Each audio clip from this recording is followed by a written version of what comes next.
E hoje é quinta-feira, nas quintas-feiras, a gente tem sempre aqui os comentários do empresário Roberto Cavalcante.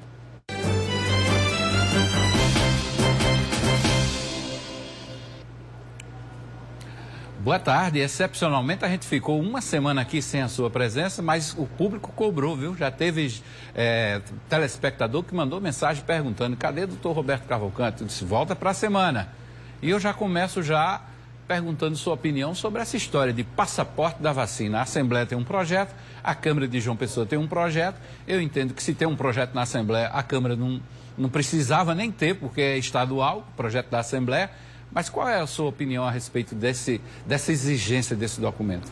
Em primeiro lugar, saudade, né, de vocês, porque passaram-se 2 semanas, 2 quintas, né? 2 quintas, exatamente. Teve uma quinta presente, uma ausente e agora uma presente. Exatamente. O meu medo é me cortarem aí, mas aqui não perceber, cadeira cativa. Não tem vaga de volta. Cadeira cativa. Mas eu tenho muita preocupação com a tolerância e a intolerância. E no Brasil, que é um país que tem um culto muito forte à liberdade, diferentemente dos países asiáticos, que são mais disciplinados, a cultura milenar disciplinada, faz com que o Brasil tenha essa tendência e disciplina. Talvez, além dessa carga cultural de anos, milênios, nós tenhamos um problema que é de educação. A educação do povo brasileiro, na verdade, ainda não atingiu um nível ideal, não atingiu um nível até aceitável, mas se nós pegarmos a história do Brasil, nós temos recuperado muito tempo perdido. O Brasil só é Brasil depois de 1800. Então, na verdade, é um país culturalmente jovem. Então, opinar sobre uma lei, quer seja municipal, quer seja estadual, quer seja federal, que dimensione seu poder de ir e vir, mexa com a sua liberdade, é muito problemático. Por quê? Porque os excessos acontecem. Nós assistimos meses atrás, no auge da pandemia, determinadas operações à beira-mar, a polícia capturando jovens surfistas que estavam lá no mar fazendo surf, a prancha sendo apreendida, o surfista sendo apreendido, turistas que não estavam conscientes das restrições naqueles fechamentos, naquelas épocas de fechamento. Você imagine o que vai ser nós estarmos tutelados na nossa liberdade, no seu direito de se locomover, de ir e vir. Eu acho que é um tema que tem que ser muito bem pensado, tem que ser culturalmente absorvido. Não sei de que forma a cultura gaúcha é diferente da cultura paraibana. Uma lei pode se ajustar bem no Rio Grande do Sul, pode não se ajustar bem na Paraíba.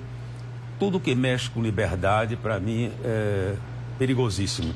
É um item perigosíssimo, porque você fica hoje, na análise, até as leis, hoje tem interpretações das leis.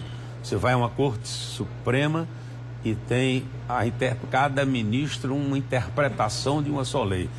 Então eu acho que é importantíssimo você ter disciplina, é importantíssimo nós protegermos nós todos com medidas preventivas, o uso da máscara, entre outras, mas fica lá no meu subconsciente aquele medo de nós não estarmos tolhendo a liberdade alheia.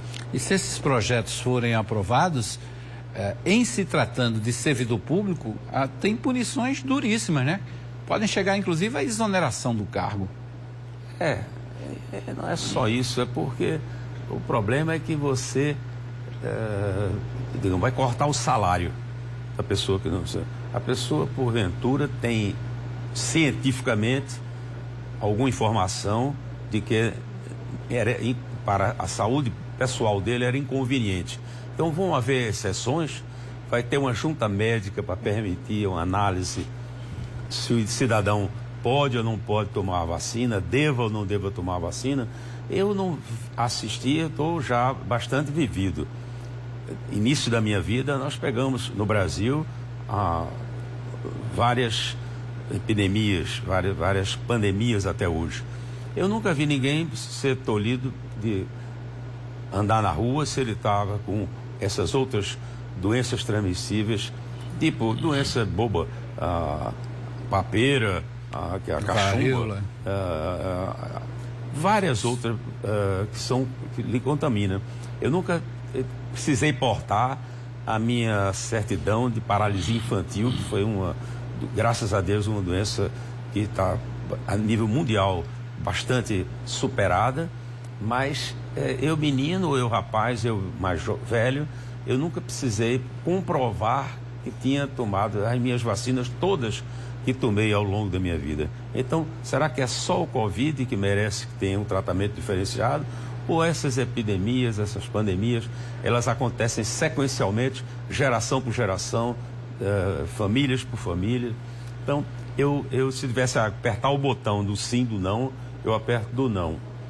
A gente vê aí nessa conjuntura toda esses resultados, sejam eles discussões ideológicas, científicas, deixam sempre resultados para a sociedade como um todo. Isso no mundo todo, né? Nós estamos discutindo essa questão sanitária, tem também um lado econômico e tem um peso muito forte na vida do cidadão. O meu medo é a liberdade. O meu medo é você estar impedido de fazer alguma coisa quando na verdade você tem a convicção ou tem cientificamente a recomendação de você não adotar determinado procedimento.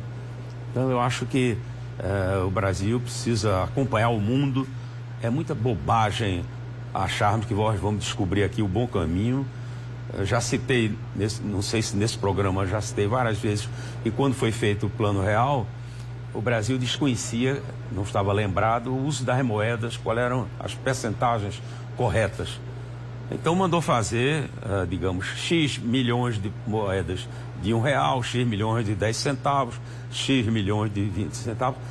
Dividiu, eram tantos milhões, divide por quantas moedas são, 4, 5, divide por elas. Foi um desastre no início. Aí perguntaram a Delfim Neto, qual é a sua opinião, qual é a sugestão? Ele disse, a minha opinião é muito simples, o Brasil precisa imitar quem usa moeda já há mais tempo. Se tivesse se comunicado com os Estados Unidos, por exemplo, que o uso da moeda é absolutamente normal. Nós aqui pegamos a moedinha, guardamos na gaveta para dar a alguém, ou guardamos no bolso. O americano, ele paga a sua conta em centavos. Ele recebe conta e confere, diferentemente do brasileiro. São até mais ricos, mas na cultura da moeda... Tal. Eu estou citando esse caso da moeda para dizer que o Brasil precisa olhar o que é que o mundo está... tomando, que medidas o mundo está tomando no tocante a nós enfrentarmos essa pandemia ou as consequências dessa própria pandemia. Falar em mundo olhar para a pandemia, o que é que está acontecendo no Brasil, tem um personagem muito interessante nisso tudo, que é o paraibano Marcelo Queiroga, que chegou numa situação bem complicada, né, e com a chegada das vacinas conseguiu retomar o plano de imunização. Nós temos aí cidades com mais de 70% vacinadas aqui na Paraíba, né, que é um bom sinal. Mas será que os paraibanos torcem mesmo por Marcelo Queiroga? Olha, eu a respeito desse assunto, eu tenho que tomar muito cuidado para, dentro do meu espírito de tolerância, entender e me enriquecer com o diferente. As novas ideias, para mim, me enriquecem. Mas eu quero citar no caso específico do Marcelo, independente dele ser meu amigo pessoal, ele é um talento. E ele foi uma pessoa que se preparou para assumir o ministério. Teve a sorte de pegar uns ministros que não deram certo no começo e agora está dando um show.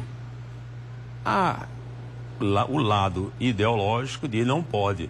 Nesse governo ninguém pode dar certo, o país não pode dar certo. Então vamos malhar. Eu até concordo.